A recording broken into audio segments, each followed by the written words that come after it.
आज हम इसी मुद्दे को समझेंगे और सच को तलाशने की कोशिश करेंगे। आखिर लोकसभा में अभी जो सांसदों की संख्या है 543, उसको सरकार बढ़ाकर 816 से 850 के बीच क्यों करना चाहती है? सांसदों की इन संख्या को बढ़ाने की जरूरत क्या है? और सांसदों की इन बढ़ी हुई संख्या पर, इन अतिरिक्त सांसदों पर जो खर्च आएगा, क्या हमारे देश की गरीब जनता इनका आर्थिक बोझ उठा सकेगी? विजडम इंडिया के न्यूज चैनल के इस प्रोग्राम न्यूज ब्रेकडाउन में आप जरूर देखिए, बहुत अलग तरीके से इसकी एनालिसिस की गई है। मैं हूं शील शुक्ला। कार्यक्रम पसंद आए तो लाइक और सब्सक्राइब भी कर लीजिएगा। नारी शक्ति वंदन अधिनियम, जिसके तहत महिलाओं को 33% रिजर्वेशन दिया जा रहा है, यह तभी लागू होगा जब इस देश में जनगणना और परिसीमन मतलब कि डिलिमिटेशन का काम पूरा हो जाएगा। इस परिसीमन के मुद्दे पर सरकार ने देश की जनता को और विपक्ष को अपना एक प्रस्ताव बताया कि लोकसभा में अभी जो सीटों की संख्या 543 है, 543 है, उसे हम बढ़ा करके 800 से ज्यादा कर देंगे। मतलब सांसदों की संख्या 800 से ज्यादा हो जाएगी। एक अनुमान के मुताबिक यह संख्या 816 से 850 के बीच रहेगी।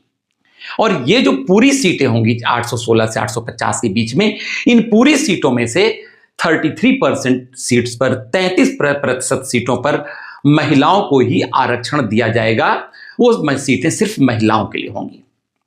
ये बात तो ठीक है, लेकिन अब वो सवाल जिसकी ओर सरकार ध्यान नहीं दे रही है, लेकिन देश की जनता जो पहले से ही महंगाई से त्रस्त है, जिसकी कमर आर्थिक बोझ से टूटी पड़ी हुई है, उसी जनता पर आप 850 सांसदों, जो उनकी वीवीआईपी लाइफ स्टाइल है, उसके लिए जो खर्च होगा, उसका आर्थिक बोझ इस गरीब जनता पर डालना, इस देश की जनता पर डालना कितना सही है? देखिए, देश में परिसीमन हो या नहीं, इससे आम जनता का कोई खास मतलब नहीं है।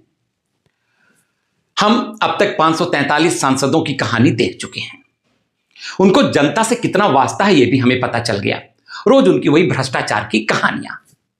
इस जनता को तो सिर्फ यह पता है कि ये जो नए सांसद आएंगे, ये भी इसी आम जनता का ही पैसा उड़ाएंगे। अब मैं आपको एक आंकड़ा बताता हूं, ध्यान से सुनिएगा और समझिएगा। एक सांसद पर साल भर में 4 से 5 करोड़ रुपए के बीच में खर्च आता है। और वर्तमान सरकार के अनुसार, चलिए मान लीजिए जो न्यूनतम 816 ही सांसद, ये लोकसभा सांसद ये चुनते हैं इस देश में, तो भी हमारे देश में जो सांसदों की बढ़ी हुई संख्या है वो 273 हो जाएगी। और ये जो एक्स्ट्रा पार्लियामेंटेरियंस चुने गए, जो अतिरिक्त सांसद 273 अतिरिक्त चुने गए, उनके ऊपर जो खर्च आ रहा है वो आ रहा है 1171 करोड़ रुपए।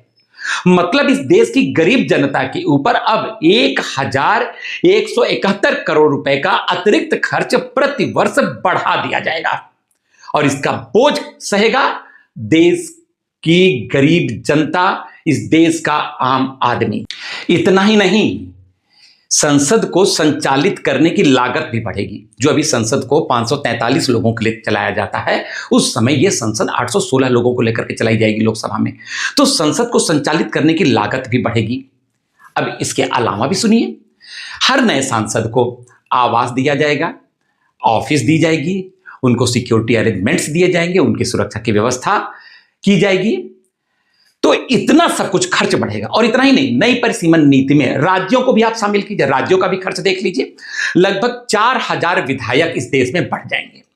और उसके अगेंस्ट में उसका जो बोझ आम जनता पर आएगा वो 5000 से लेकर 8000 करोड़ रुपए तक का खर्च इन नए बने विधायकों का भी जोड़ लीजिए आप। तो जब इतना बोझ देश की आम जनता के ऊपर आ जाएगा, तो अब इस देश की जनता खुद ही यह तय करे कि आखिर हमें क्या इन नए सांसदों और इन नए विधायकों की जरूरत है। कमेंट बॉक्स में जरूर लिखिए। और अगर आपको हमारा यह कार्यक्रम पसंद आता है तो ही चैनल विजडम इंडिया को सब्सक्राइब करें और वीडियो को लाइक कर दें। अगले एपिसोड में मैं फिर मिलूंगा। मैं शील शुक्ला।